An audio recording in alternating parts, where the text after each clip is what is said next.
Alors, c'est de sylvothérapie. Ah, mais oui. C'est aller bien avec les arbres, enfin par les arbres. Alors, c'est que ça dit quoi, Alors, ça dit- cette mode, c'est qu'on a vu plein de gens aller faire des câlins à des arbres. Enfin, attends, tu as vu des gens J'ai faire vu, des câlins à des arbres? voilà, mais même dans des parcs. Je ne sais pas si vous avez croisé quand vous allez vous balader dans les parcs. Moi, il m'est arrivé d'apercevoir des gens enlacer un arbre. Alors, c'est vrai qu'a priori, bon, bah, moi, ça me choque pas du tout, hein, le contact avec la nature. On est tous issus de la nature. Hein, la ville, c'est récent dans l'histoire de l'humanité. Mais alors, du coup, quel est l'effet? Alors, l'effet est prouvé maintenant. L'effet thérapeutique est prouvé. Il est même tellement prouvé qu'au Japon, depuis 1982, c'est devenu la pierre angulaire de leur médecine préventive. On sait que de marcher de 2 à 4 km, marcher lentement de 2 à 4 km dans une forêt, ça diminue la pression artérielle, ça diminue l'anxiété, ça diminue la fatigue. Elle a le trac parce qu'elle parle devant un médecin. Hein, non, mais Allez-y. Cite les études après.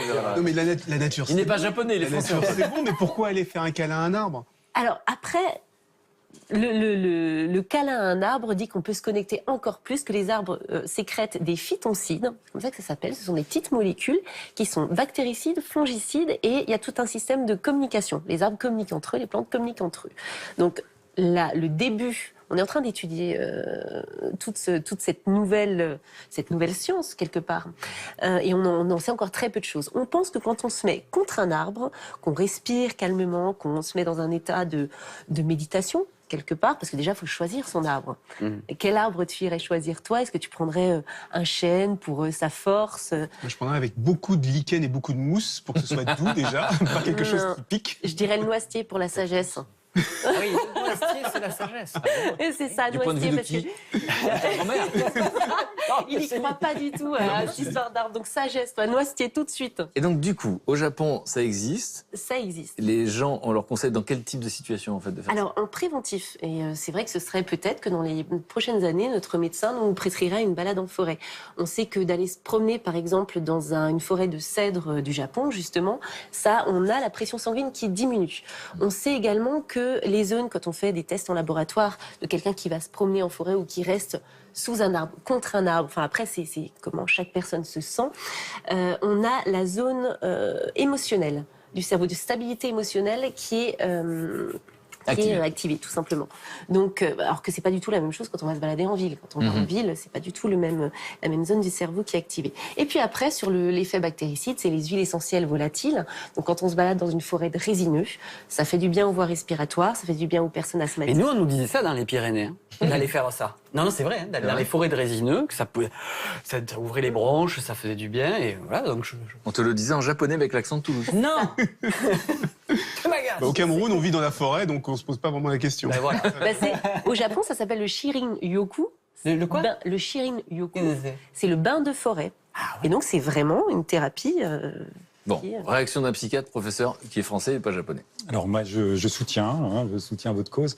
Alors, je n'irai pas jusqu'à justifier biologiquement chacun des éléments. C'est difficile à prouver. Mais par contre, l'effet de bien-être de la nature, alors qui va avec l'activité physique, souvent, Oui. comme vous disiez, la marche, la respiration, c'est démontré.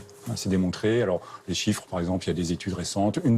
Juste une demi-heure par semaine de parc. Alors, en ville, ça peut être même un parc boisé à l'intérieur de la ville. Ça réduit de 10% le risque de dépression. Ça, c'est prouvé. Alors après, C'est mal que ça, quand même. Une demi-heure par semaine, 10% de voilà, dépression. on va dire c'est modeste, c'est pas avec ça qu'on va tout soigner, mais c'est une partie intéressante.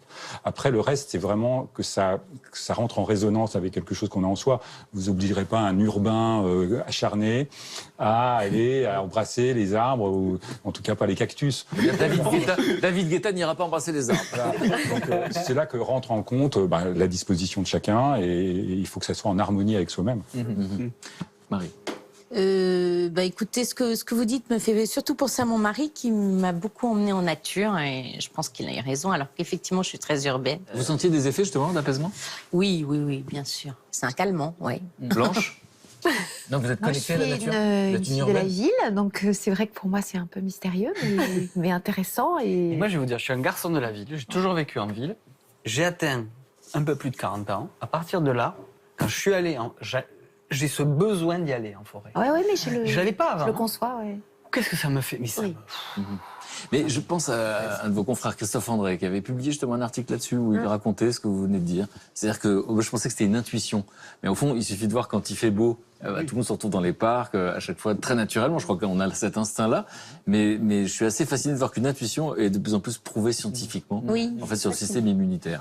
Tu avais Et il y a, encore une ah oui, information non, je dis simplement on est tous à peu près à moins d'une demi-heure d'une grande forêt. On a des forêts magnifiques En en France. France Ah. Voilà, donc 75% de la population est à moins d'une demi-heure d'une forêt. Donc pas Allez vous d'excuse. balader, voilà. Allez vous balader. Et puis connaître la forêt, c'est aussi le meilleur moyen de la protéger et de la découvrir. Puis après, Oui, et puis je rajoute exactement comme toi, restons pas trop longtemps sur nos réseaux sociaux et sur nos écrans. c'est ça. Sortons en forêt. Et là, je la rejoins. Dans ta bouche, ça a du poids. Et du Merci. Merci, Élisée.